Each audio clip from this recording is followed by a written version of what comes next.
श्री कृष्ण गोविंद हरे मुरारी, हे नाथ हे नारायण वासुदेव। जय श्री राधे कृष्ण। दोस्तों, स्वागत है आप सभी का हमारे YouTube चैनल पावरफुल हिंदू धर्म में। आज हम आप सभी को कृष्ण जन्माष्टमी कब है, उसकी शुभ मुहूर्त, पूजा विधि, महत्व और कथा के बारे में आप सभी को बताएंगे। आइए जानते हैं कि कृष्ण जन्माष्टमी कब मनाई जाएगी। भगवान श्री कृष्ण के जन्म उत्सव को जन्माष्टमी कहा जाता है। धार्मिक मान्यता के अनुसार भगवान श्री कृष्ण का जन्म द्वापर युग में भाद्रपद मास की अष्टमी तिथि और रोहिणी नक्षत्र पर हुआ था। हर साल भाद्रपद माह की कृष्ण पक्ष की अष्टमी तिथि और रोहिणी नक्षत्र पर कृष्ण जन्माष्टमी मनाई जाती है। हर साल इस पावन दिन भगवान कृष्ण के बाल रूप की विधि विधान से पूजा अर्चना की जाती है। आइए अब जानते हैं कि जन्माष्टमी की शुभ मुहूर्त के बारे में। भगवान इस साल जन्माष्टमी को लेकर भविष्य लोक भ्रम की स्थिति बनी हुई है। पंचांग के अनुसार 12 अगस्त की रात 11:49 पर अष्टमी तिथि शुरू हो रही है और इसका समापन 16 अगस्त को रात्रि 9:24 पर होगी। वहीं रोहिणी नक्षत्र का आरंभ 17 अगस्त को सुबह 4:38 पर होगा।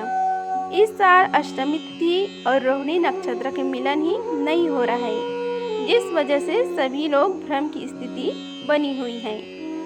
जिस साल ऐसी स्थिति बनती है जब अष्टमी तिथि और रोहिणी नक्षत्र का मिलन नहीं हो रहा है, तब उदय तिथि के अनुसार जन्माष्टमी मनाई जाती है। इस साल 16 अगस्त को ही जन्माष्टमी मनाना उचित होगा। आइए अब इसके शुभ मुहूर्त के बारे में जानते हैं। निशिता पूजा का समय है 12:04 से 12:47 तक। 17 अगस्त को रहेगा। अवधि तिथि है 43 मिनट तक। व्रत की पारण का समय 5:51 तक रहेगा 17 अगस्त के बाद। मध्य रात्रि है, क्षण है 12:25 से 17 अगस्त तक। चंद्रोदय समय है 11:32 तक। इस दिन कौन से काम करना चाहिए उसके बारे में बताते हैं। इस दिन व्रत रखें, आधी रात भगवान कृष्ण का जन्म उत्सव मनाएं। रात्रि में 12 बजे श्री कृष्ण के जन्म के समय दूध अभिषेक करें। इस पावन दिन भगवान का विशेष अभिषेक और श्रृंगार अवश्य करें। भगवान के बाल स्वरूप लड्डू गोपाल को स्नान करा के अभिषेक कराने के उपरांत नवीन वस्त्र धारण कराएं और मक्खन, मिश्री, पंचामृत, तुलसी दल का भोग लगाएं। आइए अब हम सभी मिलकर श्री कृष्ण जन्माष्टमी की कथा का श्रवण करते हैं। बोलो गणेश भगवान की जय, श्री कृष्ण भगवान की जय। भाद्रपद कृष्ण जन्माष्टमी को श्री कृष्ण जन्माष्टमी कहते हैं, क्योंकि यह दिन भगवान श्री कृष्ण का जन्म दिवस मनाया जाता है। इस तिथि की घनघोर अंधेरी आधी रात को रोहिणी नक्षत्र में मथुरा के कारागृह में वासुदेव की पत्नी देवकी के गर्भ से भगवान श्री कृष्ण ने जन्म लिया था। यह तिथि उसी शुभ घड़ी के याद दिलाती है और सारे देश में बड़े धूमधाम से मनाई जाती है।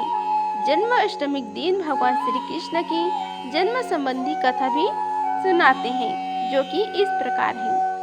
द्वापर युग में भोजवंशी राजा उग्रसेन मथुरा में राज्य करता था।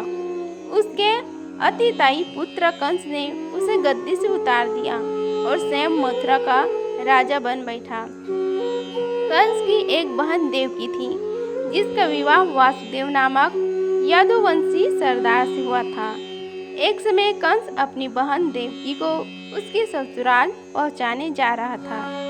रास्ते में आकाशवाणी हुई कि हे कंस, जिस देवकी तू बड़े प्रेम से ले जा रहे हैं, उसी में तेरा काल बसता है। इसी के गर्भ से उत्पन्न 8वां बालक तेरा वध करेगा। यह सुनकर कंस वासुदेव को मारने के लिए उद्यत हुआ। तब देवकी ने उससे कहा कि मेरे गर्भ से जो संतान होगी उसे मैं तुम्हारे सामने ला दूंगी। बहनोई को मारने से क्या लाभ है। कंस ने देवकी की बात मान ली और मथुरा वापस चला आया। उसने वासुदेव और देवकी को कारागृह में डाल दिया। वासुदेव देवकी के एक एक करके 7 बच्चे हुए और सातों को जन्म लेते ही कंस ने मार डाला। अब 8वां बच्चा होने वाला था। कारागार में उन पर कड़े पहरे बैठा दिए गए। उसी समय नंद की पत्नी यशोदा को भी बच्चा होने वाला था। उन्होंने वासुदेव देवकी के दुखी जीवन को देख 8वें बच्चे की रक्षा का उपाय रचा। जिस समय वासुदेव देवकी को पुत्र पैदा हुआ, उसी समय संयोग से यशोदा के गर्भ से एक कन्या का जन्म हुआ, जो और कुछ नहीं सिर्फ माया थी।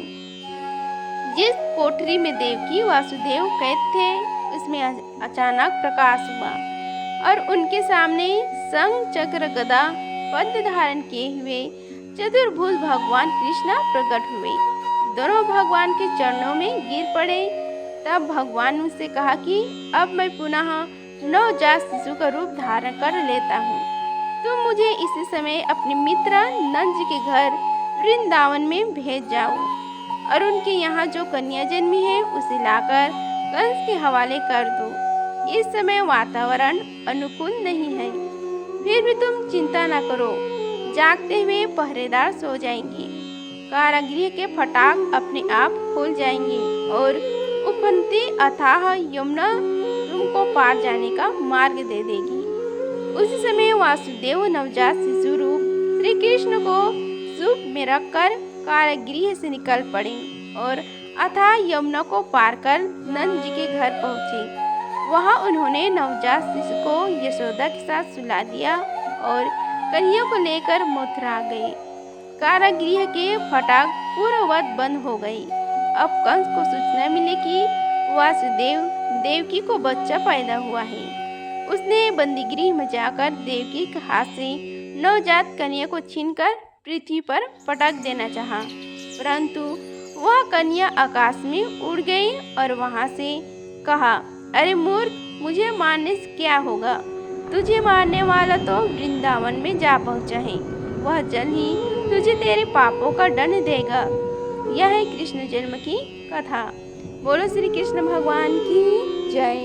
अगर आप सभी की यह वीडियो अच्छी लगी होगी तो वीडियो को लाइक कीजिए, चैनल को सब्सक्राइब कीजिए और कमेंट बॉक्स में जय श्री हरि लिखें। धन्यवाद। मिलते हैं अगले वीडियो में, तब तक के लिए जय श्री राधे कृष्ण।